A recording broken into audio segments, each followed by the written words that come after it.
Dari topik pilihan kita beralih ke informasi emiten pilihan. Pemirsa, masih berkaitan dengan rilis kinerja kuartal pertama di 2024 dan tampaknya ini masih menjadi penggerak untuk beberapa saham atau emiten tertentu. Di mana pemirsa PT Merdeka Baterai Material atau MBMA mencatatkan kinerja impresif di kuartal pertama di 2024. Di mana Perseroan berhasil mencatatkan laba bersih dari sebelumnya masih mencatatkan rugi bersih di kuartal pertama di 2023.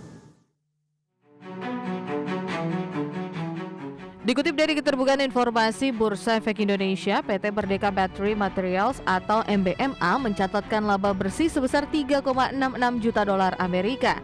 Raihan ini berbanding terbalik dari periode kuartal 1 2023 yang justru menelan kerugian 7 juta dolar Amerika.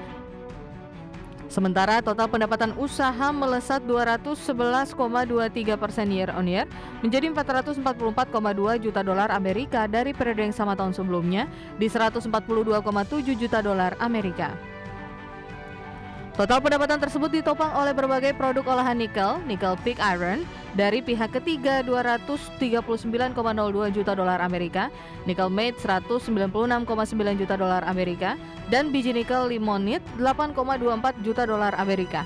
Di tengah kenaikan pendapatan, beban pokok pendapatan juga naik menjadi 426,35 juta dolar Amerika dari sebelumnya di 130,89 juta dolar Amerika. Di tengah kenaikan beban pokok, laba kotor naik menjadi 17,86 juta dolar Amerika dari yang sebelumnya 11,83 juta dolar Amerika. Laba usaha juga meningkat menjadi 10,48 juta dolar Amerika dari 5,89 juta dolar Amerika di kuartal 1 2023. Sementara itu, total jumlah aset MBMA hingga akhir Maret 2024 tercatat 3,3 miliar dolar Amerika, jumlah liabilitas 960,1 juta dolar Amerika, dan ekuitas sebesar 2,34 miliar dolar Amerika. Berbagai sumber IDX Channel.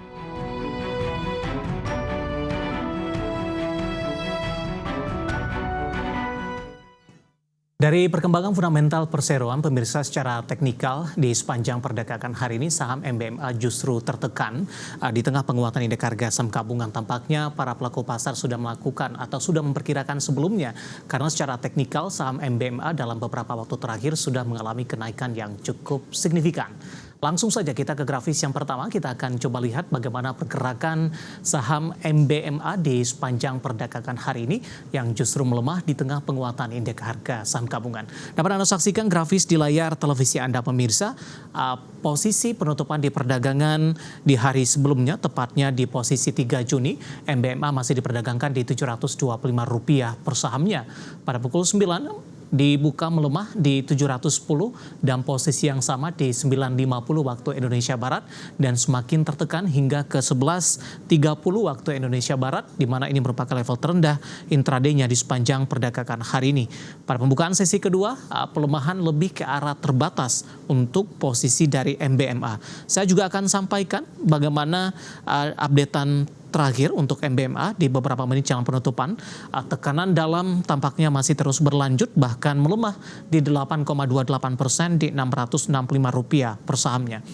Kita akan coba lihat ke grafis selanjutnya. Pergerakan saham MBMA dalam beberapa bulan terakhir sempat mengalami tekanan yang cukup dalam, namun di 2 bulan terakhir MBMA sudah mengalami kenaikan yang sangat signifikan, meskipun hari ini mengalami koreksi yang cukup dalam pasca rilis kinerja mereka di kuartal pertama di 2024. Di perdagangan awal tahun 22 Januari, tepatnya di penghujung Januari, masih diperdagangkan di Rp690 per saham, 2 Februari di 700-an, sementara di 20 Maret ini mengalami tekanan yang cukup hebat pemirsa, bahkan menembus ke level terendahnya intraday dalam 6 bulan terakhir di Rp480 per saham. April mencoba bangkit ke level 500-an kembali, 29 Mei di 673. Sementara secara intraday di perdagangan Mei dan Juni sempat sebelumnya menembus ke level 725 sebelum perdagangan hari ini mengalami koreksi yang cukup dalam di 695 dan 665. 725 merupakan level tertinggi secara year to date untuk MBMA, yang mana hari ini akhirnya mengalami koreksi yang cukup dalam. Kita beralih ke grafis selanjutnya, kita akan coba lihat juga dari sisi valuasi dengan beberapa indikator yang ada pemirsa. Kita akan coba lihat posisi price to earning ratio-nya sudah berada di 313,72 kali, PSR-nya di 2,67 kali, PBV-nya di 3,09 kali, sementara PCFR-nya di 30,93 kali. Kombinasi secara fundamental, teknikal, dan juga dari sisi valuasi, dan semoga bisa menjadi salah satu referensi untuk Anda.